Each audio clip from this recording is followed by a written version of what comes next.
Hey guys, welcome to Benny's Pantry. Today we are making, wait for it, Congolese pickled mango. Stay tuned.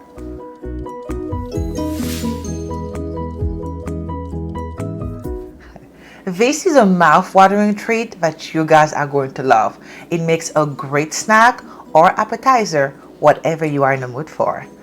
Let me show you what we're going to do. Familiar with the age-old preservation technique that we call pickling, which basically allows you to extend the lifespan of foods that tend to spoil due to bacteria, like fruits or fish or eggs.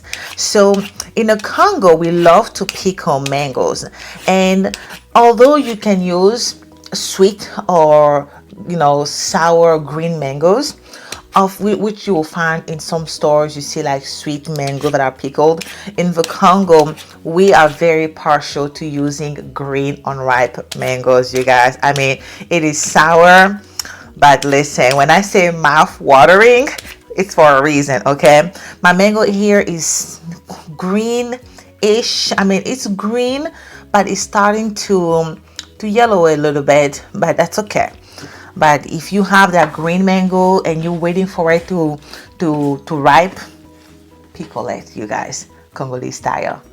Let's do more of these. So now that we have our mangoes all cleaned, we're going to just cut them in pieces and have them fit in the blender. So sometimes you can you can see in the store, you have the mango sliced like this.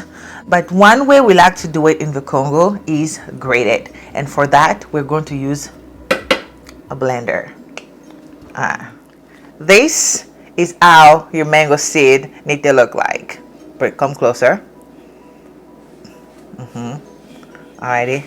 Not like this, with all this mango around it. That's a waste. And to make this happen, you gotta be brave with your knife. Let me show you.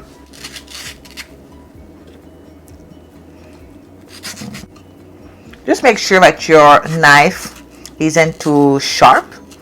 So, like a slight cut and you're like bleeding. There you go. Clean that seed, you guys. No mango left behind.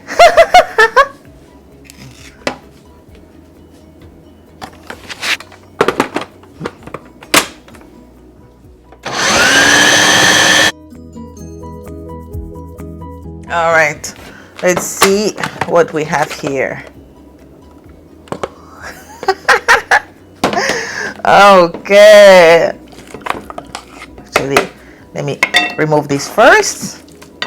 Alright. So using a blender, basically, you guys, is a shortcut. So sometimes you can just like grate it. Oh, I'm excited. I'm just going to take all this out. Have our mango chopped and ready to be pickled. We're going to add the seasoning that really makes this unique to the Congolese style. Okay, so when you are pickling, you can add herbs or over seasoning to boost the flavor and make it unique to whatever you are doing. And in the Congo, one thing that we love to do, one thing that we add is onion and oil. Yeah, that's right, onion and oil. So usually when people pickle, they only use water, salt, and sugar. But one thing we like to, the onion, serious work. I asked for it, all right. So one thing we love to do in the Congo is add salt. As you guys can see here, we have vinegar, salt, and oil. That's right.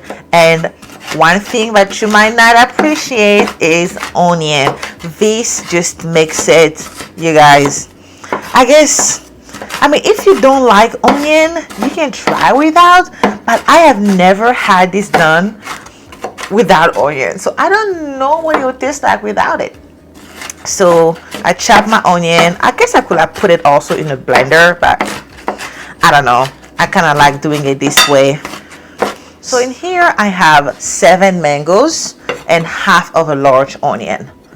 So those are going to be our 2 basic, I guess large, I don't know, onion and mango. Okay, now let's take care of the pickling. vinegar. Vinegar is that ingredient that you absolutely need with any kind of pickling that you do. You guys know it. When you open that, cucumber, that pickle jar, it's vinegar. Okay, you know it already. So we're going to put a lot. Okay, like the vinegar really help with the reducing the bacteria from growing in whatever you are pickling. So I think that's about enough. We're also going to add some oil, and this is something, honestly, I think that's unique to the Congo, because I've seen the way some people do it in other places around the world, and not everyone uses oil. And salt. And when it comes to the salt, listen, you gotta add salt, okay? So we just enough. This is a lot of mango, and the vinegar and the salt is really gonna help with the fermentation process. And you could add other herbs, but again, I'm doing this the way we typically, tend to do it in the Congo. I'm sure even over there, people, they have their own substitute. But a basic way to do it, you have mango, onion, oil, vinegar, salt. And if you're feeling a little bit flamenco hat, add some hot peppers. Let me taste this.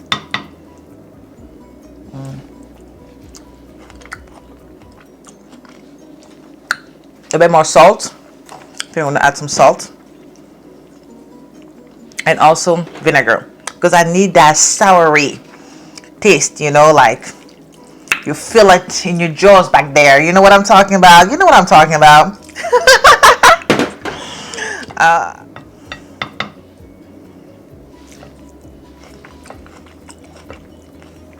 Woo! Oh yes, you feel it back there. If you're in a mood for something soury, this is the snack right here. Woo.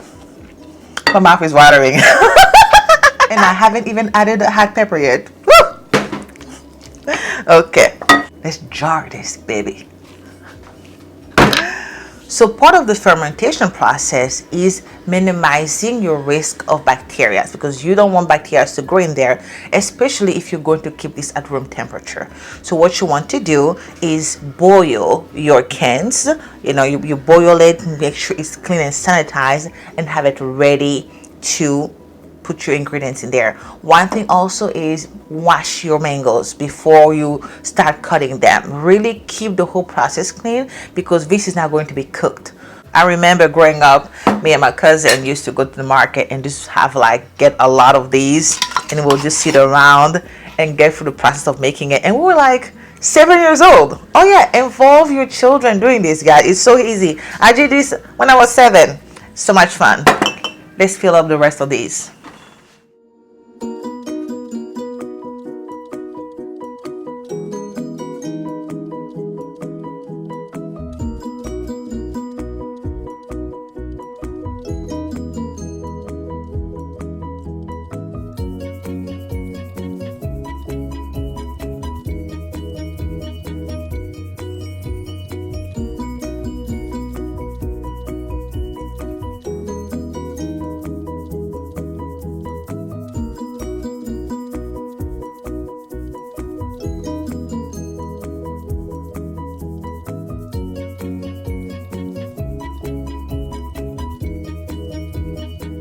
Now that we have them canned, we're going to keep it either in the fridge or at room temperature. Just make sure that you keep a very good sanitized process.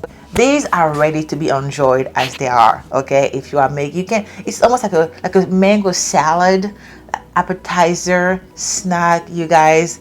But of course, as with every fermentation process, the longer it stays, the better it tastes. Thank you so much for joining me today. I really hope you enjoyed this and you found a little inspiration for your next mango treat. Thank you for watching. I'll see you next time on Benny's Pantry. Ciao.